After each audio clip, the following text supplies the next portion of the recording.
Assalamualaikum warahmatullahi wabarakatuh. Selamat pagi, salam sejahtera. Pada hari ini kita akan melakukan percakapan praobservasi. Saya Irwan, calon guru penggerak angkatan 9 SMA Negeri 4 Kabupaten Tangerang dengan rekan saya Bapak Thomas. Ini guru mata pelajaran sosiologi. Selamat siang Pak Thomas. Selamat siang. Oke, baik. Hari ini kita akan membahas percakapan praobservasi ya Pak. Sebelum nanti saya akan mengamati pembelajaran yang akan dilaksanakan oleh Bapak. Dan kenapa kita melakukan percakapan observasi? Sebagai persiapan awal sebelum nanti Bapak melakukan pembelajaran di kelas agar lebih siap dan percaya diri. Nah, ini ada beberapa pertanyaan nih Pak terkait yang pertama adalah apa tujuan pembelajaran yang Bapak akan capai? Baik Pak, untuk yang nanti akan saya lakukan itu kebetulan secara materi ada di bab 3 Pak. Nah, untuk tujuan pembelajarannya itu menyesuaikan dengan KPS 2, yaitu memahami konsep perbedaan dan kesetaraan sosial, dan yang berikutnya mengidentifikasi perbedaan dan keberagaman sosial yang ada di masyarakat. Oke, baik. Jadi mengidentifikasi keberagaman perbedaan yang ada di masyarakat. Oke. Nah, yang kedua, bagaimana dengan area pengembangan yang akan Bapak capai? Oke. Saya akan mengembangkan ranah kognitif dan psikomotor Pak, di mana pada ranah pengetahuan nanti pada akhirnya siswa akan memahami status, peran, dan mobilitas sosial dan konsep diferensiasi sosial. Yang berikutnya dalam ranah keterampilan, siswa dapat menyajikan pemecahan berdasarkan prinsip-prinsip kesetaraan sebagai warga negara dalam mewujudkan masyarakat yang harmonis. Oke, baik. Jadi dari semua konsep, kognitif, psikomotor, dan afektif juga ada lah ya di situ yang masuk semua. Oke, yang berikutnya adalah saya ingin mendengarkan bagaimana rancangan pembelajaran yang akan Bapak lakukan di dalam kelas. Oke. Jadi untuk strategi yang akan saya gunakan adalah pembelajaran berdiferensiasi berdasarkan kesiapan siswa yang diintegrasikan dengan pembelajaran sosial emosional. Lalu saya akan bagi siswa ke dalam beberapa kelompok sesuai dengan gaya belajarnya Pak. Model yang akan saya lakukan yaitu PBL atau Problem Based Learning. Kemudian metode yang saya gunakan adalah diskusi, tanya jawab, dan penugasan. Jadi diskusi, penugasan, dan lain sebagainya Pak ya. Nah, lalu bagaimana untuk media pembelajaran yang akan Bapak gunakan dalam proses pembelajaran? Nah, untuk media yang akan saya gunakan, saya akan menggunakan PowerPoint Pak. Jadi saya akan membuat bahannya terlebih dahulu di PowerPoint menggunakan laptop, lalu kemudian akan ditampilkan di kelas menggunakan InFocus untuk menjadi bahan pembelajaran di hari tersebut. Oke, baik. Nah, kira-kira kapan Bapak akan melakukan pembelajaran tersebut? Lalu di kelas apa? Ya, kebetulan saya besok nggak ada jadwal Pak. Proses pembelajaran nanti dilaksanakan hari Selasa di 11 IPS 3 pada jam ke-5 dan jam ke-6. Oke, baik. Untuk kelasnya adalah 11 IPS 3 yang dilakukan nanti di jam 5 dan ke-6 ya. Oke.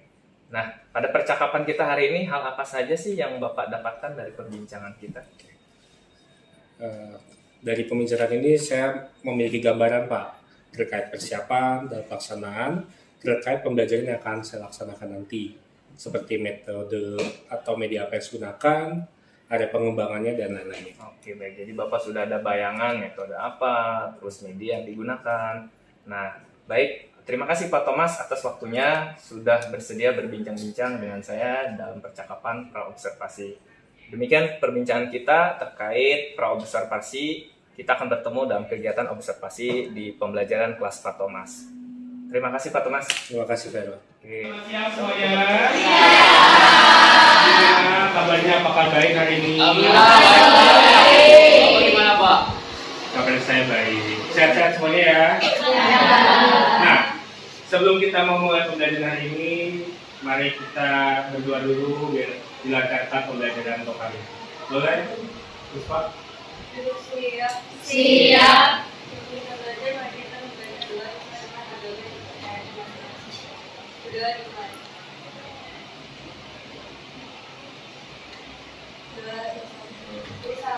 Assalamualaikum warahmatullahi wabarakatuh. Ya, waalaikumsalam. Selamat siang semuanya. Ya.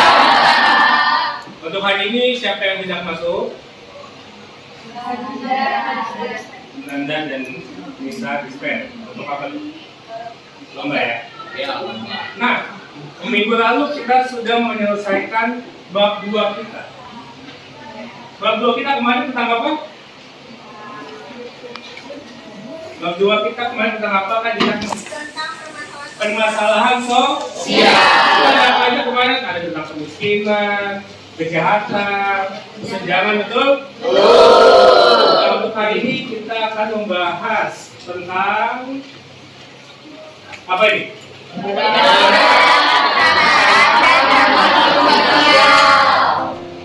Bahkan kalau kita lihat dari judulnya aja ini sudah menjadi sebuah rangkaian.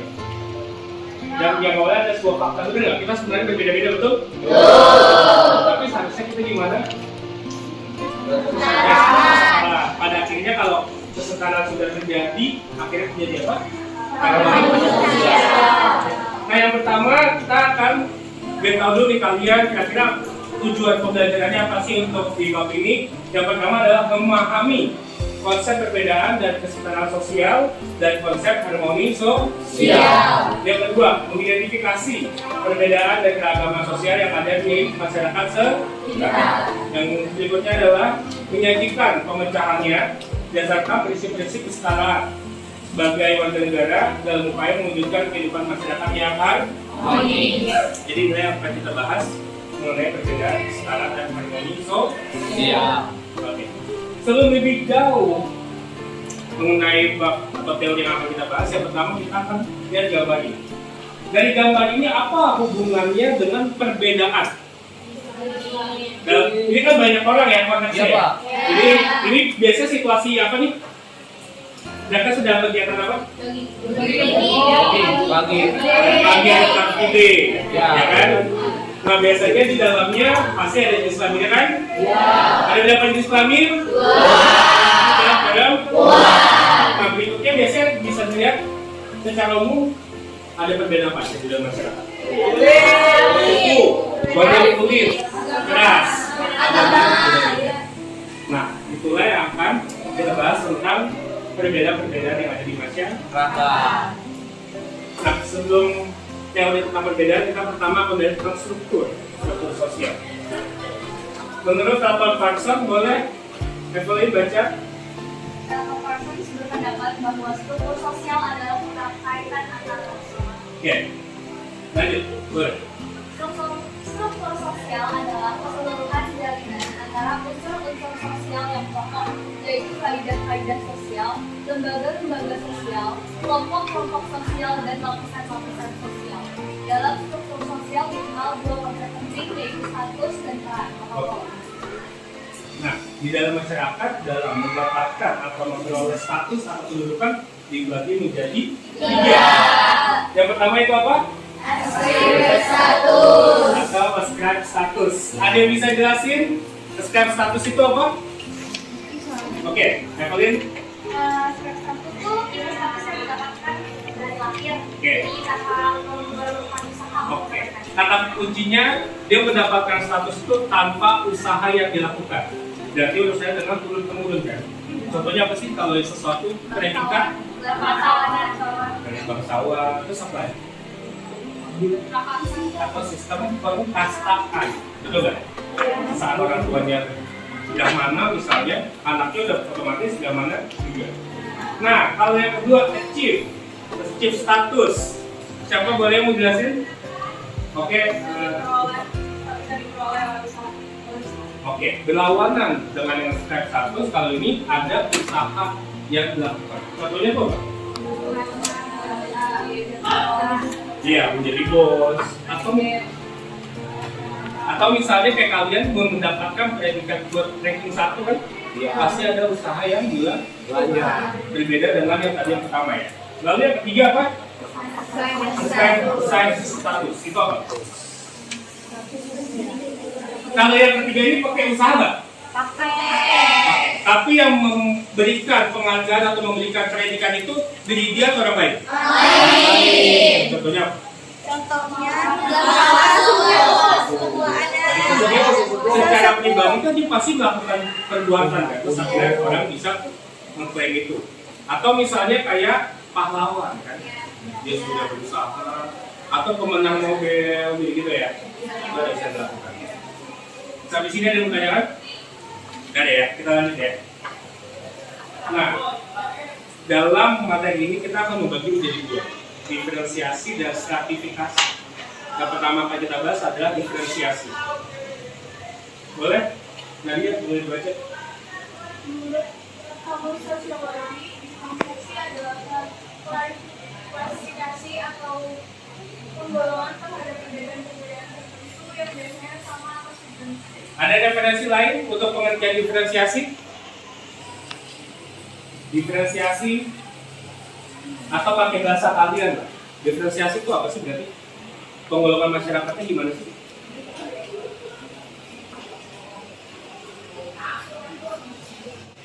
Penggolongan masyarakatnya nih, saya kerucutin lagi. Dia itu secara vertikal atau horizontal? Horizontal yang kayak gini apa kayak gini? Ini yang tidur. Nah, kata kuncinya apa? Sejajar. Atau sama. Kok kayak gini ada yang lebih tinggi nggak? Nah, sebenarnya dalam teori itu, dalam diferensiasi itu ada apa? Ras, ya.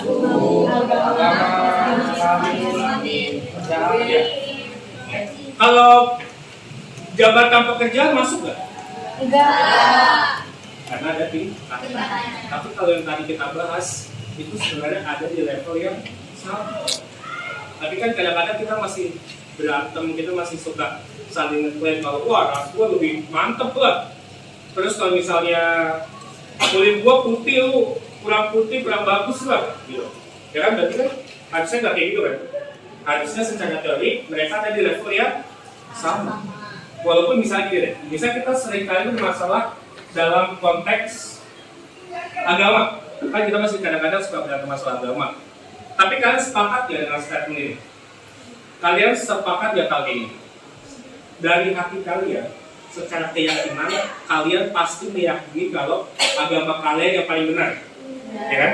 Pasti dong, pakai kalian menganut agama itu. Tapi dalam hubungan di masyarakat, nggak bisa. Ada di level yang sama. Jadi kita nggak bisa, wah agama lu ini, agama lu. Itu ada di level yang sama kayak, coba sekarang saya mau tanya. Kalian waktu sebelum lain pernah ada yang request ke Tuhan ya? Tuhan, saya mau kulitnya kayak gini, saya mau dari suku yang begini, ras begini, golongan kayak gini, bisa nggak? Nggak bisa. Atau ada, Tuhan saya maunya kulitnya putih metalik gitu, atau hitam muda, atau putih tua gitu. Enggak kan? Semua langsung dapat, ya apa adanya kalian gitu kan. Tapi kenapa kita kadang-kadang saat ada yang berbeda sama kita ngetahui kalau ih kulit dulu bisa kayak gitu. Kalau saya kan jadi gitu.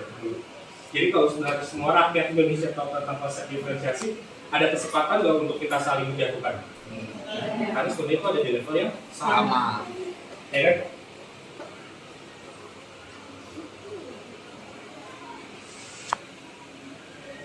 Nah, misalnya tadi sudah kita bahas tentang ras, suku, agama, golongan gitu ya.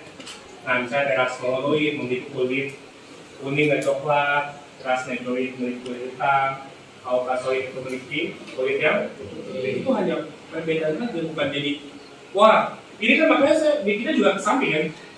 Artinya apa? Betul. Ini karena tidak ada yang wah ini lebih tinggi ini lebih. Tapi dalam konteks ini di Afrika itu pernah ada namanya politik apartheid. Tahu apa itu? Jadi ada momen di mana kulit putih merasa lebih superior, akhirnya hak atau kewajiban dari kulit yang hitam dibatasi. Jadi kayak penindasan. Padahal sebenarnya kan itu cuma perbedaan aja kan. Soalnya kita sama di dalam masyarakat. Etnis juga, suku bangsa. Nah ini cuma ini yang model ya, bukan ada di atas bawah. Nah, sukunya juga ada Sumatera, Jawa, Kalimantan kan ada berbeda itu aja kan, bukan yang mana. Ini Jawa lebih mantap di itu. Nah, yang berikutnya adalah klan. Klan sering juga disebut kerabat, keluarga besar atau keluarga besar atau keluarga luas. Klan merupakan kesatuan genealogis kesatuan keturunan. Tetapnya itu ada dua, matrilineal dan patrilineal. Contohnya Minangkabau dan Batak. Tahu nggak bedanya apa?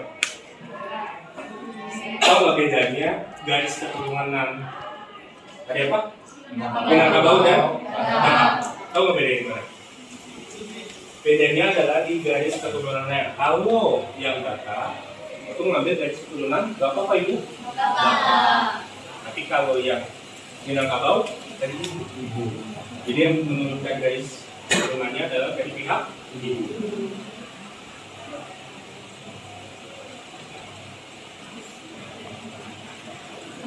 Oke, sama juga dengan tadi diferensiasi agama, jenis kelamin kan harusnya kan hak dan kewajibannya juga bisa seimbang, jadi jangan diskriminasi kan.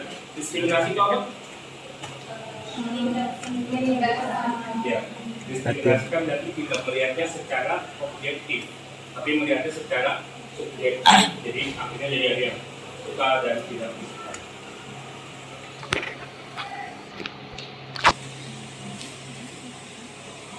Sampai di sini ada yang bertanyakan tidak? Berbeda kebalikannya dari yang diferensiasi. Kalau stratifikasi, vertikal atau horizontal? Vertikal. Vertikal yang gini apa yang gini? Gini. Kalau kayak gini berarti ada yang di atas, ada yang di bawah. Kalau kata kuncinya adalah dia ada lapisan atas, lapisan bawah. Kalau tadi kan diferensiasi agama, ras, suku, gitu kan. Tapi kalau stratifikasi contohnya kok? Ekonomi. Ekonomi itu gimana maksudnya? Ada yang kaya, ada Oke, yang ada yang ekonomi pendapatan tinggi, Ada yang pendapatan rendah. rendah. Apalagi? Sudra. Oke, bisa tingkatannya dalam arti kan dalam sistem pekasarannya kan ada Satria Jamana, Satria Waisya, Yuda, gitu kan ya. Oke, terus satu tadi jabatan. Kalau jabatan gimana? Jadi ada level bawah, tengah, sampai yang di atas. Ada lapisan-lapisan atau tingkatan-tingkatan. Secara umum konteks stratifikasi kecuali yang kasta itu ada usaha yang dilakukan. Menurut kalian usaha yang dilakukan yang ranking 1 dan yang ranking 40 usahanya sama nggak? Yang ranking 1 gimana? Ya kan? Menjahit, baik-baik, tugas.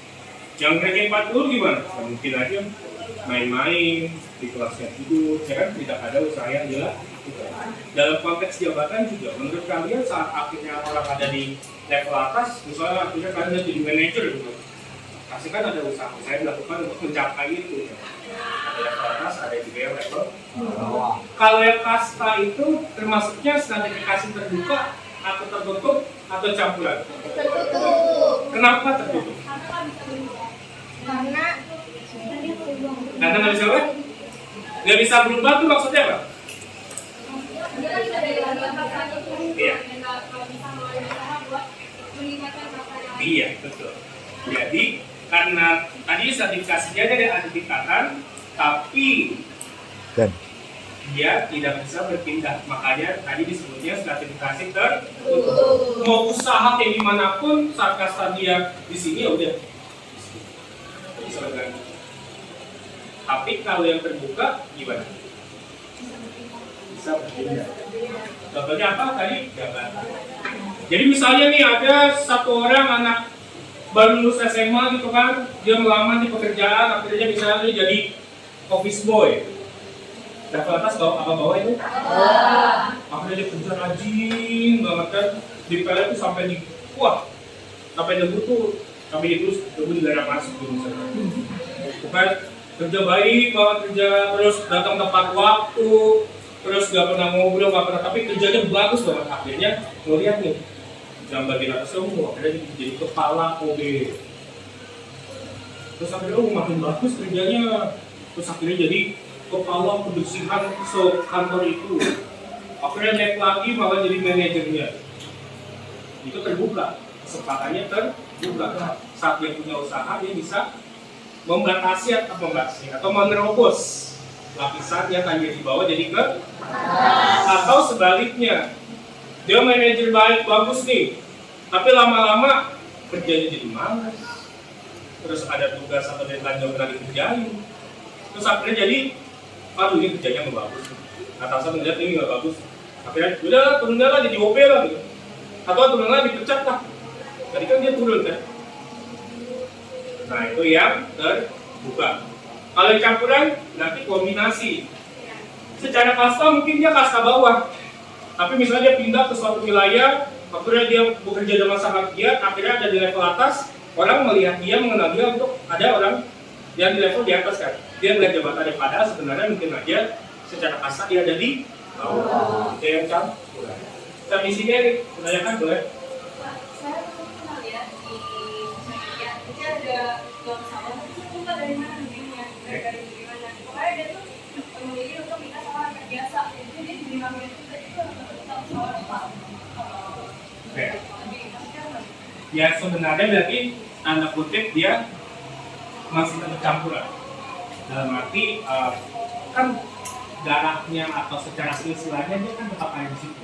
Tapi dia memilih, ya kan, untuk adalah ini ritual atau tradisi atau mekanisme yang dia nggak suka, akhirnya dia turun. Walaupun akhirnya privilege yang dia miliki, itunya akhirnya menjadi hilang karena dia akhirnya memberi. Ada yang ditanyakan lagi? Kalau tidak ada, silakan kalian berkumpul bersama teman kelompoknya, 2 meja ya, depan dan belakang, untuk nanti ada topik yang akan harus kalian diskusikan, lalu nanti akan dipresentasikan. Sekarang silakan kumpul dulu sama teman kelompoknya. Boleh agak nyerong buat diskusi, silakan.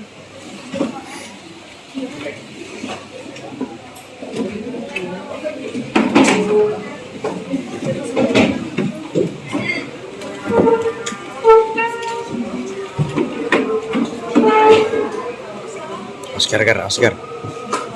Gar, lo awas Gar, gue mau ke sono Gar, ke pojok sono Gar. Silakan kalian cari diferensiasi grill yang ada di Indonesia. Tadi ada jenisnya, itu kalian bedah contoh-contohnya itu yang ada di Indonesia itu ada apa saja dan bagaimana sikap kalian terhadap diferensiasi sosial. Silakan diskusikan dulu yang tadi sudah kita bahasnya. Karena tugasnya fokus pada diferensiasi.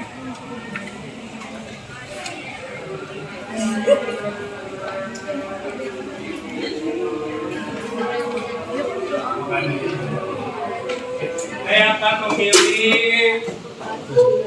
Saya akan lihat muka-muka yang kurang siap. Ya, saya milih kelompok yang ini. Kelompok siapa? Evelyn, Nadia, Fitri dan Sari. Oke, kita dengarkan ya. Jadi kalau tadi ada yang mau kasih pendapatnya atau ditanyakan, boleh silakan. Boleh? Diferensiasi agama, Indonesia memiliki 6 agama yaitu Islam, Kristen, Katolik, Hindu, Buddha, Konghucu yang diakui oleh negara. Dan ini posisinya sama, tidak ada yang lebih istimewa dan seluruh agama memiliki peran posisi yang sama dalam kehidupan sosial bernegara. Adakah yang ingin bertanya? Ada yang ingin bertanya? Boleh, perkenalkan namanya. Perkenalkan, nama saya Udina Ramadi. Jadi, bertanya, bagaimana tindakan nyata dalam mengimplementasikan diferensiasi agama? Terima kasih. Boleh, silakan ditanggapi oleh kelompok yang disampaikan. Boleh diri?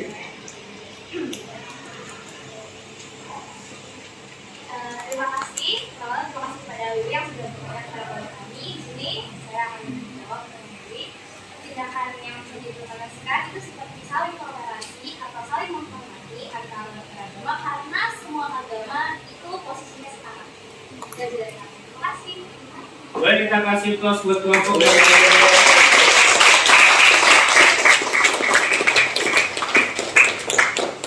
baik, untuk materi dan prestasi saya cukupkan sampai di sini. Jadi pada akhirnya tadi kita sudah bahas tentang diferensiasi, itu pengelompokan secara vertikal dan horizontal. Saja, pakai stratifikasi ada tingkatan. Tadi stratifikasi juga ada 3, apa aja? Terbuka. Ya, demikian materi yang dapat saya sampaikan. Terima kasih atas perhatian semuanya. Selamat siang semuanya.